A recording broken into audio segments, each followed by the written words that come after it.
poor single mom, cleaned the CEO's office at night until he found the letter her daughter left on his desk. The office was quiet at night, the way Grace Miller liked it. No clicking heels, no ringing phones, no hurried voices making deals worth more than she could imagine. Just the hum of fluorescent lights above, the soft swish of her mop on marble tiles, and the rhythm of her own breathing. She moved quietly through the empty 32nd floor of Hale Industries, the CEO's floor. Her supply cart rattled softly behind her as she stepped into the grand office at the end of the hallway. She had never seen Adrian Hale in person. Not really. Only through corporate bulletins or when his stern face appeared in business magazines. The silent shark, they called him, ruthless, untouchable. Grace wasn't interested in snooping. She was here to clean, like every night. She tied her blonde hair into its usual low ponytail and slipped on fresh gloves. The office was pristine, everything in its place, cold and impersonal. She moved to the desk, wiping the sleek glass surface, when her hand brushed against something tucked beneath a notepad, a folded sheet of paper. Grace hesitated. Normally she'd leave it alone. Personal items weren't her business, but something caught her eye. A pink page, faintly crinkled, decorated with little stars. The handwriting, uneven, slightly crooked, pressed hard into the page, was unmistakable. Her heart skipped. She unfolded it slowly, every motion suddenly heavy. The note read, "Thank you for helping me find my way back. Mom says I should always thank kind people. I hope you're always happy. Sophie Miller, 5 years old." Grace's breath caught. Sophie, her daughter, her handwriting. That quirky way she wrote fives backward, it was hers. Grace stared at the letter like it had come from another world. Why would her daughter write a thank you note to Adrian Hale? How would she even know him? A wave of unease washed over her.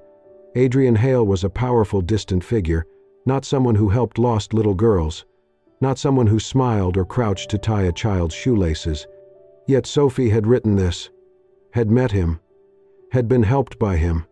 Before she could process it, the office door clicked open. She turned. Adrian Hale stood in the doorway. Taller than she imagined, his presence commanding even in silence. He wore a black overcoat over a dark suit, no tie, a folder tucked beneath one arm. His gaze swept the room, then landed on her.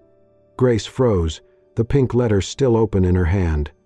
There was a pause, the kind that stretches too long. He spoke calmly. "I forgot a file."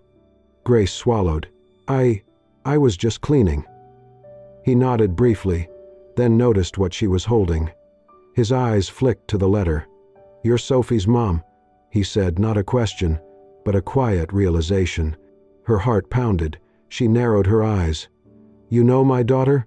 He stepped inside, walked past her to the desk, and glanced at the letter in her hands.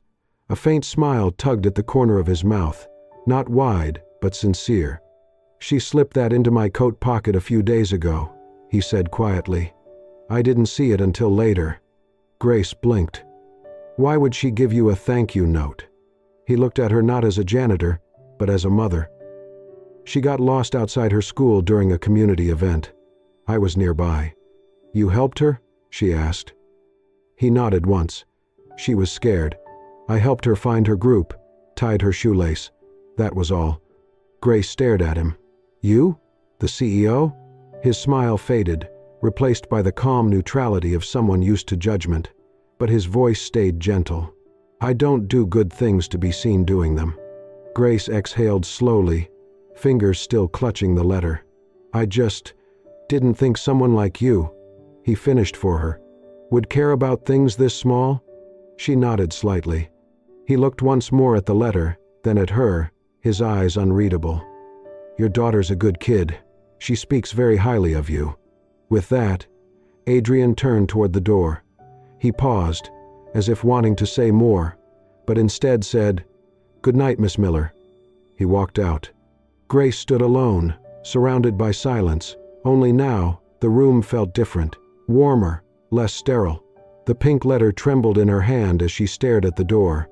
She looked down again at Sophie's words, "I hope you're always happy." Her throat tightened. She didn't know what to feel. Confusion, gratitude, suspicion, maybe all at once. But one thing was certain. The man she thought she knew from the news wasn't the whole story. Not even close. The next morning, as sunlight spilled through the small kitchen window, Grace placed a bowl of cereal in front of Sophie and sat across from her. She couldn't shake the image of the pink letter, or the man who now lived in a very different part of her mind. Not just the untouchable CEO, but the man who had made her daughter smile. She sipped her coffee, then leaned forward. "Sweetheart," she said gently, "the man you met at school, the one you gave the pink letter to. Can you tell me what happened again?" Sophie brightened immediately, curls bouncing as she nodded. "He was really nice, Mommy. I was lost after the balloon show. All the kids were running and I couldn't find my teacher. Then that man came. He was tall and quiet, and he had a little scratch on his hand like Daddy used to get from fixing things." Grace frowned. "What did he do?" Sophie swung her feet. "He helped me find my class, but first he tied my shoelace. Then he saw a wobbly chair near the playground and fixed it with his hands. He had a tiny screwdriver. I said thank you, and he laughed and said, 'Good kids always find their way.' So I wrote the letter." Grace felt a twist in her chest. It sounded so normal, so human. Not like the man whose name echoed through Hale Industries like a warning. At work, the building buzzed with tension. Grace heard the whispers before she even clocked in. 3 managers gone, just like that. Adrian didn't even let them explain. Budget misreporting, they say, but still cold. He's brutal. No wonder they call him the silent shark. She tried to block it out, but every word chipped away at her thoughts. Could the same man who tied Sophie's shoelace really fire people without blinking? That night, long after employees had gone and the floor lights dimmed, Grace returned to her routine, mopping, wiping. Her feet ached, but her thoughts were louder than her body's pain. Turning the corner near the architectural model room, a glass-walled space used for design presentations, she froze. Under the soft glow of a single desk lamp stood Adrian. Alone, sleeves rolled up, fingers pressing a cracked section of a miniature residential model back into place. A bottle of glue sat open nearby. His brow furrowed in focus. Grace watched for a moment, unsure if she should interrupt, but curiosity won. She stepped forward. "You're fixing it yourself?" Adrian didn't flinch. He looked up, not startled, just aware. "It broke," he said. "You could have asked someone," Grace said, folding her arms. "I could have," he replied, not looking up. "But if I can fix it, why shouldn't I?" His voice was calm, but there was something beneath it. Tiredness, maybe loneliness. She stepped closer, watching as he adjusted another piece. "Most people would delegate, especially someone at your level." Adrian glanced up, his eyes catching the lamplight. "Most people are not me." There was no arrogance, just plain truth. "But why?" she asked quietly. He paused, set the glue down, and wiped his hands with a cloth. "Because when you rely on people too much, things fall apart anyway. I learned that early." There it was, a flicker of something unspoken. Grace softened. "You don't have to do everything alone." He turned to her. Really turned. His face unreadable, but something, weariness, vulnerability, flickered in his eyes. "I don't mind alone," he said. Then, without another word, he gathered his tools, turned off the lamp, and walked away, leaving the model standing, whole again. Grace stood there, staring at the tiny repaired structure. A man known for breaking others, quietly spending his nights putting broken things back together. In the weeks that followed, something shifted, not in grand, obvious ways, but in the quiet passing moments. Adrian began noticing Grace Miller more than he ever intended. At first, it was just a glance from his office window as she moved through the hallway, quietly pushing her cleaning cart. But then it became more. He saw how meticulously she worked, never rushing, never cutting corners, even though no one was watching. Each night, she carried a small sketchbook, not for herself, but for Sophie. During her breaks, she'd sit in the staff lounge, flipping through the pages her daughter had filled with crayon drawings and stick figure doodles labeled Mommy and Me. She smiled while reading them. Not a polite smile, but something softer, vulnerable, a kind of joy Adrian rarely saw in his world. He had a penthouse view, a $1 million portfolio, and a boardroom full of yes men, but he could not remember the last time he smiled like that, not genuinely. He started staying later. No one questioned it. The staff assumed it was work, and partly, it was. But deep down, something about Grace's presence, quiet, grounded, resilient, pulled at something inside him, something he thought he had buried long ago. Then came the night the lights went out. It was nearly 11 p.m. Most of the building had gone dark. A fault in the power grid triggered safety mode, freezing the elevators. Adrian had stayed late to review a zoning proposal. He was marking up a file when the emergency lights buzzed on, and silence took over the floor. He checked the hallway, empty, except for one sound. A faint, muffled thump, knocking. From inside the elevator shaft. Adrian moved quickly. He pressed the emergency call button. Nothing. The intercom was dead. The display showed the car stuck between floors 14 and 15. He heard it again. A voice, low and panicked. He did not call security. Instead, he grabbed his flashlight from the drawer and went to the access panel. A few quick overrides later, the elevator doors creaked open a few inches. Inside, sitting on the floor with her knees drawn up, was Grace. Her eyes widened as the light hit her face. "Mr. Hale?" Her voice trembled. He knelt down. "Are you hurt?" She shook her head. "No, just trapped. And my phone's dead." He steadied the flashlight so it would not blind her. "Hold on, I'll get you out." She exhaled slowly, trying to steady herself. "I'm usually not afraid of elevators," she whispered, half laughing. "But I'm supposed to pick up Sophie from my sister's in an hour and—" "You're worried about her," he said gently. She nodded. "Always. I'm all she has." He studied her. The way she held herself together, even in fear, the way her first thought was of someone else. "Do you ever think about yourself?" he asked softly. She blinked. "What?" "You're stuck in an elevator, in the dark, and you're still thinking about your daughter. Do you ever stop and think about what you need?" Grace looked away. "It's not about me. It never is." His phone buzzed, backup power restored. He helped pry the doors wider and extended his hand. She hesitated, then took it. As he guided her out, the flashlight cast a soft glow between them. The light caught her face, her hair loose, her cheeks flushed, and for a moment, Adrian saw her not just as the cleaning staff or as a mother, but as a woman of quiet strength and worn grace. "Thank you," she murmured. He nodded, still holding the light. "You're welcome."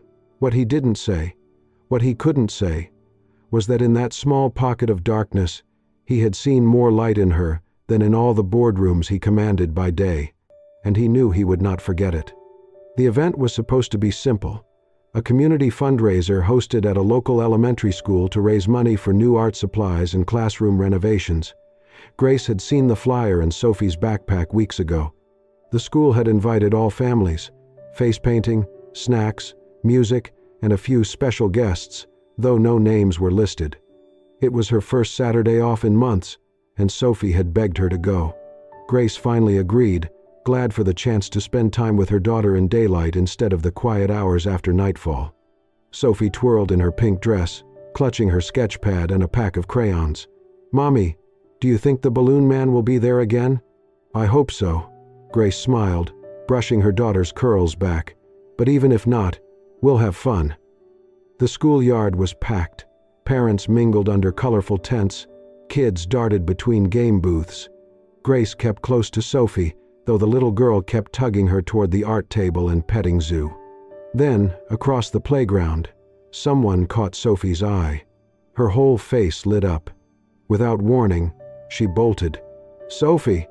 Grace called after her, heart jumping. But Sophie wasn't running toward danger. She ran toward a man standing near the donation board, talking quietly with a faculty member.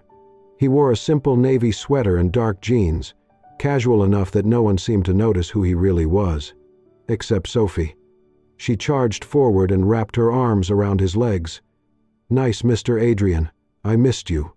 Adrian Hale froze. The entire moment seemed to pause. Several people turned at Sophie's voice.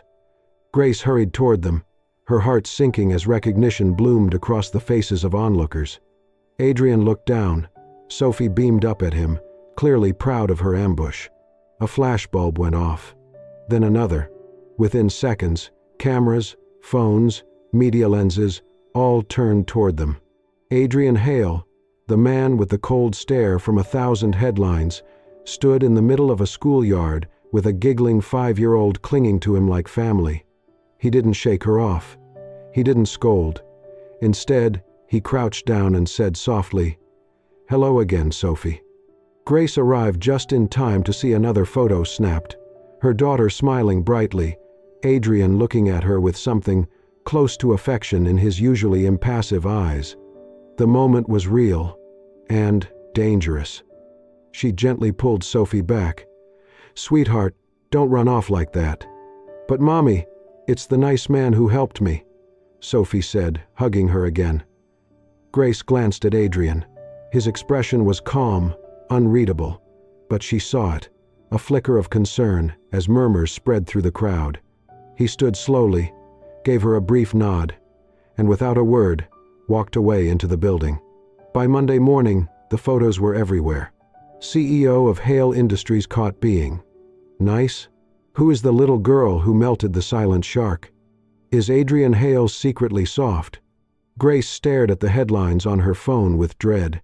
She didn't even hear the knock on the janitorial office door until her supervisor stepped in. "Grace," he said sternly, "we need to talk." She sat in the small conference room, hands folded tightly in her lap, as they questioned her about bringing her daughter to a public event tied to company activity and allowing her to interact with executive leadership in an unprofessional setting.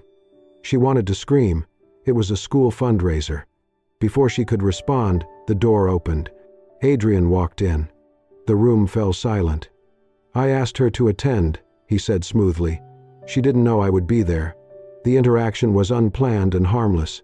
Let's not waste time inventing problems where there are none." The supervisor stammered, unsure how to proceed. Adrian turned to Grace, voice steady. "You're not in trouble. You did nothing wrong." Grace nodded, unsure whether to thank him or storm out. Later that evening, as she wiped the same hallway she walked every night, she glimpsed Adrian through the glass wall of his office. He was alone again, back at work as if nothing had happened. Grace paused, conflicted. She didn't know whether to be grateful for his defense, or resentful he had thrust her and Sophie into a spotlight they never asked for. Maybe both. The invitation came unexpectedly. A note, neatly folded and left on Grace's supply cart, read, "Office, 10:15 p.m., A.H." She hesitated when she reached the door, unsure whether to knock or walk away. But curiosity, and something deeper, pushed her forward. Adrian's office was dimly lit, the city skyline casting a cool blue hue through the window. He stood with his hands in his pockets, staring out like searching for something far away. "You wanted to see me?" Grace asked softly. He turned, nodding. "Close the door, please." She did, fingers tightening slightly around her gloves. She stayed near the doorway, unsure what this was about. "I thought it was time," he began, "that I explained." She blinked. "Explained what?" "Why your daughter recognized me. Why I was at that school. Why I didn't walk away when she hugged me." He motioned toward a chair. She sat, slowly. "I grew up in a state-run orphanage," he said. His voice was lower than usual, still steady, but quieter. "Overcrowded, underfunded, forgotten. The roof leaked. The food was barely warm. No one visited." Grace's breath caught slightly. She hadn't expected that. "I remember being 5, sitting on a broken bench," he continued. "I asked a volunteer if someone could fix it. He said, 'What for?' You'll grow out of this place soon enough." His jaw clenched. That day, I decided when I had money, I'd go back to places like that. Not just send a check. I'd fix the bench, patch the roof, paint the damn walls myself. Grace watched him. This wasn't the man people feared in boardrooms. "But I never wanted credit," Adrian added. "I've seen what happens when people do good just to be praised. They forget who they're helping and only care how they look doing it." He looked at her, direct, unflinching. "That's why I don't tell anyone. Why I leave before cameras show up. Why I act like I don't care." Grace's voice was soft. "But pretending not to care doesn't stop people from thinking the worst." He gave a dry smile. "I'm used to it." She looked down, then reached into her pocket and pulled out something carefully folded. The pink letter. Grace stood and walked to his desk. Without a word, she placed it in front of him. He glanced down. He recognized the childlike handwriting immediately. "This," Grace said gently, "is what kindness looks like when no one's watching." A 5-year-old saw it, and she wanted to make sure you knew it mattered. He stared at the letter, silent. "Maybe you don't need applause," she continued, "but that doesn't mean your kindness should stay invisible. Sometimes it should be seen, so it can be believed." Adrian looked up at her. He didn't speak, but something in his face shifted. Not a dramatic change, just a flicker, a softening. Like, for the first time in a long while, someone saw past the armor and didn't look away. The silence that followed wasn't cold. It was human. Grace turned to leave. She was nearly at the door when his voice stopped her. Low, quiet, like a thought he hadn't meant to speak aloud. "Thank you." She didn't reply.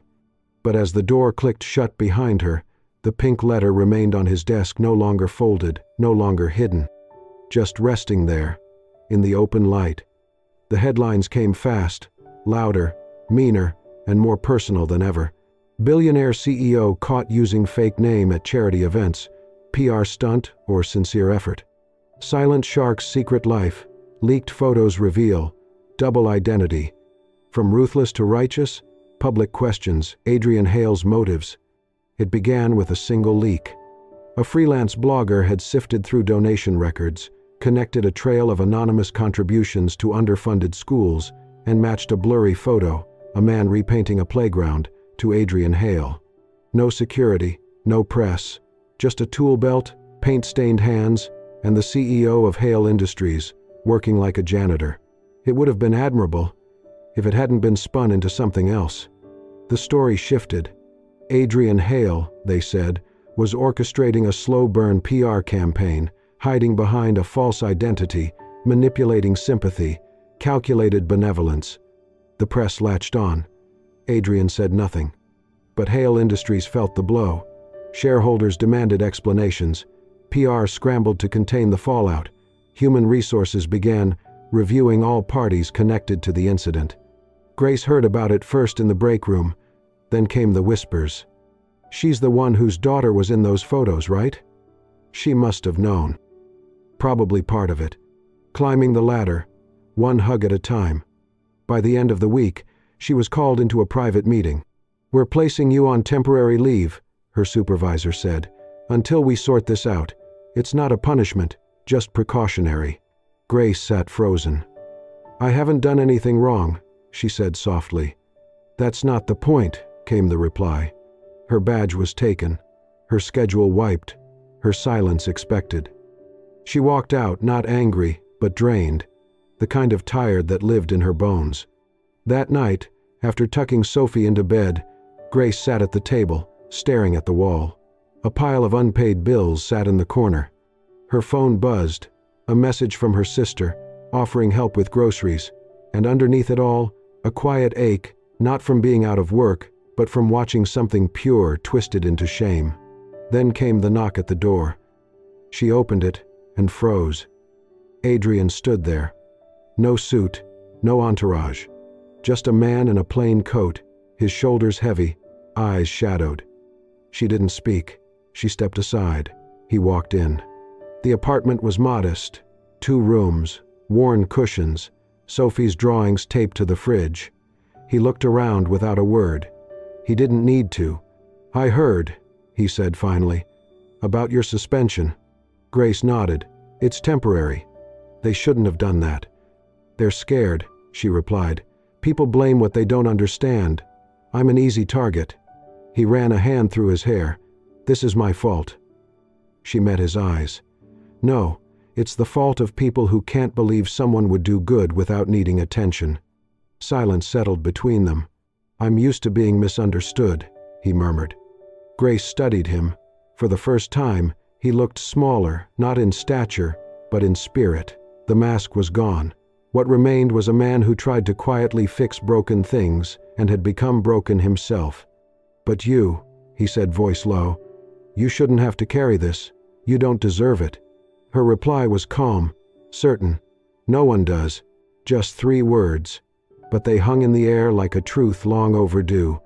Adrian looked at her, and for a moment, the storm beyond their walls felt quieter. He said nothing more, just nodded, like someone who had thought he was alone and suddenly realized he wasn't. Then, without another word, he turned and left. Grace stood at the door, hand on the frame, breath steadying. The world might have chosen to misunderstand him, but she didn't. The envelope was small, made from folded drawing paper, edges taped with care, and Sophie's handwriting on the front in pink crayon. "For Mommy." Important. Grace found it on the kitchen table early that morning, next to a half-finished glass of milk and a cereal bowl with soggy Cheerios. She opened it with tired hands and a heavy heart, expecting another one of Sophie's sweet, innocent doodles. But it was a letter. Inside was a page filled with crooked letters, some backwards, some misspelled, but every word written with the full sincerity of a 5-year-old girl who had been watching the world more closely than anyone realized. "Dear Mommy, if someone is good but nobody sees it, I think we should tell, because if nobody knows, then mean people can lie about them. I think the world should know when people are kind, even if they don't say it loud. I love you, and I love the nice man too. Sophie Miller." Grace read it once, then again, and then she cried. Not quiet tears, not hidden ones, but full, aching sobs, the kind she hadn't let herself feel in weeks, because through all the noise, the headlines, the shame and the doubt, her daughter had seen something clear and pure, something the world had tried to bury under suspicion. Later that day, she didn't go to work, because she had no work to go to. Instead, she packed Sophie's sketchbook in her bag, tied her hair into its usual low ponytail, and took a train 2 hours outside the city to a school no one wrote about. It was a public elementary campus tucked between abandoned lots and cracked sidewalks. The paint on the walls had faded to a dull beige. But today, the air buzzed with new energy, the sound of laughter, and the smell of fresh paint. She found him in the back, sleeves rolled up, a roller brush in hand, white paint speckling his jeans and forearms. Adrian was painting the outer wall of what looked like a kindergarten classroom. Alone, focused. He didn't notice her at first. Grace didn't say a word. She walked to the supply pile, grabbed a roller, dipped it into the bucket, and stepped beside him. He paused, mid-stroke, sensing her presence. When he turned, his eyes softened, not in surprise, but in something else, something quieter, something close to relief. For a moment, they just painted in silence, side by side. The sun was warm, the breeze light. Children laughed in the distance, their voices echoing through the open windows. Paintbrushes swiped rhythmically against the concrete wall. Finally, Adrian broke the silence. "I'm not sure I know how to fix this," he said. "I thought staying quiet was the right thing, doing good without applause, but now, I don't know how to prove what matters anymore." Grace didn't stop painting. She simply said, "You don't have to prove anything." He looked at her, really looked. She turned to face him fully, the sun hitting her hair just so, turning it gold. He took a step closer. "I don't know what's next. I don't even know what I'm supposed to do. But I do know." He paused, voice quieter now. "I want to stay, wherever that takes me." Grace smiled. Not wide, not dramatic, just soft, Sure, and real. I know. That was all. They kept painting. No speeches, no cameras, no explanations. Just two people, and a wall that deserved a second chance. The same way they both did. 1 year later, the name Adrian Hale still echoed through the business world, but for far different reasons. There were no interviews, no dramatic announcements, just quiet changes that spread across city schools like sunlight breaking through storm clouds.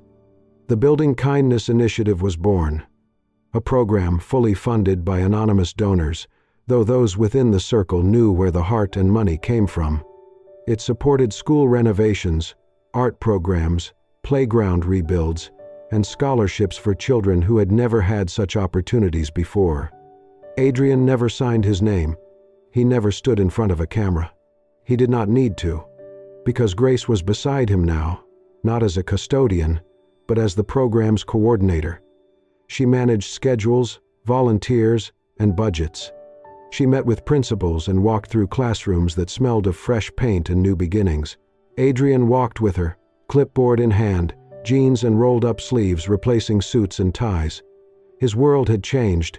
Fewer boardrooms, more gymnasiums. Fewer speeches, more crooked drawings from kids who called him Mr. with the quiet smile. And at every stop, Sophie came too, pink dress bouncing around her knees, backpack full of crayons and imagination. She was a familiar face now, the little girl who once wrote a thank you note on pink paper with stars, unknowingly starting a movement. One crisp afternoon, after a school visit in a small town, Adrian returned to his temporary office, a repurposed classroom with a fold-out table and a creaky chair. Waiting on the desk was a folded piece of paper. Pink. His heart softened instantly. He unfolded the letter gently, like glass. Mr. Adrian, thank you for showing me that good people don't have to be famous to be good. But I'm still going to tell my whole class that you're my hero. Love, Sophie, age 6 now. He chuckled, an actual laugh, and shook his head. My hero, she'd written, in wobbly handwriting, with a doodle of him holding a paintbrush and a smile twice as wide as his real one. Adrian whispered, "Thank you, little architect," and slid the note into his shirt pocket. Behind him, Grace entered, carrying a box of donated books. She paused at the sight of his expression, that rare, real smile that had taken months to grow familiar. "She leave you another one?" she asked knowingly. He nodded, patting his chest. "She has a gift for timing." Grace stepped closer, her ponytail loose, a smudge of paint on her arm. She looked at him, not with fear or expectation, but with certainty. "You know," she said softly, "you never needed the world to see you." "I didn't," he agreed. "But now?" He looked at her, eyes warm. "Now, I want you to see me. And her. That's enough." She reached out and adjusted the crooked collar of his shirt. "You're seen, and you're known." He leaned in and kissed her forehead, just once, quiet and tender. Sophie's laugh rang through the open window, bright and carefree. "Come on," Grace said. "She's probably halfway up the monkey bars by now." Together, they stepped into the golden afternoon. The sun bathed the schoolyard as Sophie ran ahead, her pink dress flaring behind her, arms out like wings. Grace slipped her hand into Adrian's. As they walked behind her, 3 people bound not by blood, but by love, letters, and quiet courage, the world faded into something simple. "Remember when you told me you didn't want anyone to know about the good things you did?" Grace asked. Adrian glanced at her, a gentle smile on his face. "I remember." She looked at Sophie, then back at him. What changed? He watched his little architect leap from a swing, land in the grass and turn with a grin that could outshine the sky. "You and her," he said. "You made me want to be seen, not to be praised, but to be believed." And with that, the man who once hid behind a mask walked boldly into the light. And that, dear friends, is the story of a little girl's letter, a mother's quiet strength, and a man who discovered that being seen isn't about pride, but purpose. If this story moved you, made you smile, cry, or believe in kindness just a little more, please support our work. Hit subscribe and press the hype button to keep more soul-stirring stories coming your way. Every like, comment, and share helps us reach more hearts and remind the world that quiet heroes still walk among us. Thank you for watching. This is Soul Stirring Stories. See you next time.